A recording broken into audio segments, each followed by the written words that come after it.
We've sprang forward to daylight saving time, which means we've lost an hour of sleep. It may not sound like a big deal, but it could have dangerous consequences when behind the wheel. According to the National Highway Traffic Safety Administration, 100,000 police-reported accidents are related to driver fatigue each year, which result in about 1,550 deaths and 71,000 injuries.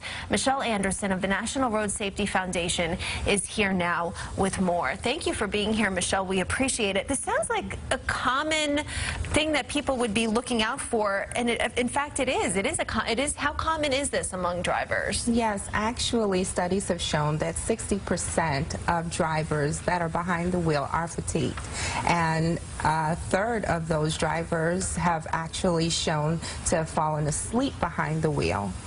Have fallen asleep even for a quick second, right? Absolutely.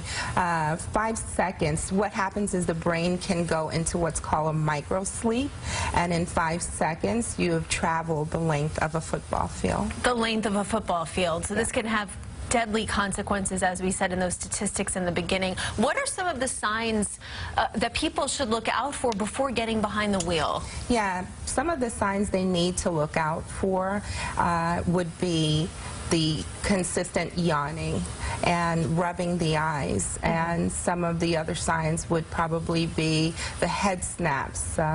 If you find yourself nodding off. If you find yourself like kind of nodding off and your eyes are just blinking frequently, those are usually signs that you're drowsy. Because, I mean, you know, you live here in the city, we live in the tri-state area, people are always rushing to head home, sitting in traffic after a long day, and a lot of people just can't not drive themselves home, but that's something that they should take into account, right? Correct, absolutely. And if you're going to get behind the wheel and you're sensing that you may have some drowsiness, what you should probably do is drink a cup of coffee or 2 cups of coffee, or a highly caffeinated snack, so that you can get that caffeine flowing through your bloodstream. But you need to wait about 30 minutes for it to actually get through your bloodstream. 30 minutes? Yes. So yes. People shouldn't be afraid to even just pull over the car. Correct. You would need to pull over to a safe spot, and you know, if you can take that 20-minute nap, then do that. But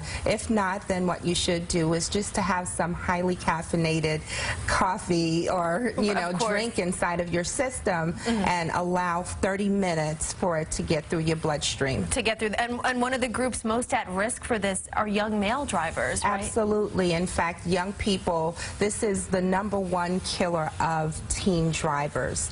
Not just drowsy driving, but car crashes is the #1 killer of teen drivers. And so, yes, drowsy driving is in that factor. And the National Road Safety Foundation is hosting the first Teen Driver Safety Day coming up, right? Yeah, we'll be hosting the first Teen Driver Safety Day at the New York International Auto Show on April the 1st, and it's from 1:30 to 6:30 p.m.